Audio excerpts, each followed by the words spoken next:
ओम साई राम। रत्नागिरी में रहने वाली सौ कल्पना फाटक, इन्होंने सही आज्ञा से सही अनुभव लिखकर श्री साई सागर को भेजा था। वो इस तरह। सौ फाटक लिखते हैं, मेरा घर अब सही निवास हो गया है। परिवार के सभी लोग कहीं जाते हैं तो उदी लगाकर ही बाहर निकलते हैं। हमारे घर में रोज शाम 7 बजे बाबा की आरती होती है। इस वजह से हमारा घर एक मंदिर बन गया है। बाबा की सेवा में मैं इतनी खुश हूँ कि मुझे टीवी देखना, सिनेमा देखना इसमें कोई दिलचस्पी नहीं है। बस घंटों तक श्री साई बाबा को देखती रहती हूँ। हमारे लिए सिर्फ एकमेव श्री साई बाबा सब कुछ है। इस सेवा और श्रद्धा से मुझे उनके अनेकों अनुभव आए हैं। ऐसे ही सुख के दिन बीत रहे थे और एक दिन सपने में श्री साई बाबा आ गए।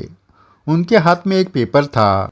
वो दिखाकर उन्हें कहा, लिखो लिखो। मैं सपने से जाग गई, लेकिन वो शब्द मेरे कानों में घूमते रहे। मैं ज़्यादा पढ़ी लिखी न होने के कारण मुझे कुछ समझ में नहीं आया। इसलिए मैंने अपने पहचान वाले ज्येष्ठ साई भक्त उषा अधिकारी से मिली और सपने के बारे में पूछा। उन्होंने कहा, तुझे बाबा जो अनुभव दे रहे हैं वो लिख कर रखने के लिए वो कह रहे हैं। श्री साई बाबा को कीर्तन नामस्मरण बहुत पसंद है, इसलिए तू उनके अनुभव ज़रूर लिख कर रख। मुझे वो सही लगा, लेकिन मुझे लिखने की कला नहीं थी। इसलिए मैंने अपने अनुभव उषा अधिकारी को बताए और उन्होंने वो अनुभव लिखना शुरू किया। उसमें से और एक अनुभव आपको बताती हूँ। हम जब बाबा की सेवा करते हैं तो बाबा हमारी परीक्षा भी लेते हैं। ये सब सही भक्त जानते ही है। ऐसे एक दिन बाबा ने मेरी परीक्षा ली। एक दिन मैके से मेरे माँ ने कुछ दिन रहने के लिए मुझे बुलाया, लेकिन मैं जाने के लिए तैयार नहीं थी, क्योंकि मैं रोज़ बाबा को भोग दिखाती थी। अगर मैं मैके गई तो बेटी उसके काम के वजह से भोग दिखाना भूल गई तो बाबा भूखे रह जाएंगे। मेरे बेटी ने पहचान लिया। उसने कहा, माँ तुझे बाबा के भोग की चिंता है क्या? मैं बाबा को रोज़ भोग दिखाऊंगी, मैं भूलूंगी नहीं, तू ज़रूर जा। मेरी बेटी बड़ी थी, इसलिए उस पर जिम्मेदारी डालकर मैं मैके गई। बहुत दिनों के बाद मैके जाने से सभी बहुत खुश हुए। दूसरे दिन सभी एक साथ बैठकर खुशी से खाना खाया। गपशप शुरू हुए। फिर मैं एक पेपर पढ़ते पढ़ते लेट गई। मुझे कब नींद लगी मुझे ही पता नहीं चला और मुझे एक सपना आ गया। सपने में मेरे सामने श्री साई बाबा आकर खड़े हो गए। कंधे पर झोली, हाथ में भिक्षा पात्र, चेहरा एकदम उतरा हुआ था। वो कुछ बोल नहीं रहे थे, लेकिन मैं सब समझ गई। मैं एकदम नींद से जाग गई। मैं समझ गई कि बेटी ने आज बाबा को भोग नहीं दिखाया है। वो भूखे रह गए हैं। अब मुझे वापस घर जाना ही है।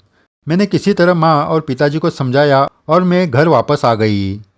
मैं दूसरे ही दिन घर वापस आई है देखकर मेरी बेटी चौंक गई। उसने कहा, माँ ऐसे दूसरे ही दिन क्यों आ गई? 4 दिन आराम करना था ना, मैं सब संभाल लेती। बैठो, मैं तुझे चाय लेकर आती हूँ। मैंने उसे रोककर कहा, मुझे चाय नहीं चाहिए, पहले मुझे मेरे सवाल का जवाब दे। बाबा को भोग दिखाया था क्या नहीं? सच बोल। उसने सिर झुकाया और कहा, माँ मुझे याद नहीं रहा, मुझसे गलती हो गई, लेकिन मैंने जानबूझकर नहीं किया, मुझे क्षमा करो। मैंने कहा, आज गलती की, वैसे रोज़ गलती करती, इसलिए बाबा मेरे सपने में आए और वो भूखे हैं ये दिखाया, इसलिए मैं वापस आ गई। इतना कहकर मैं तुरंत पूजा घर में गई। बाबा का फोटो देखकर मेरे आंखों में आंसुओं की धारा लग गई। मैंने उनकी क्षमा मांगी। फिर रोज़ का भोग और आरती में मैंने कभी खंड पड़ने नहीं दिया। श्री साई बाबा की लीला अगाध है। साई भक्त हो, पाठक जी का अनुभव हमें सीख देता है कि हम जो भी व्रत लेते हैं उसमें कभी भी खंड पड़ने नहीं देना चाहिए।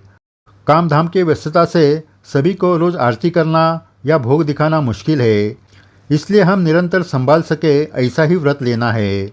व्रत छोटा हो या बड़ा, अगर उसमें खंड पड़ता है तो बाबा आपको उसकी याद दिलाते हैं। जय साई राम। आगे भी ऐसे अद्भुत अनुभव आपको सुनाए जाएंगे। अगर आपने ये चैनल सब्सक्राइब नहीं किया तो ज़रूर कीजिए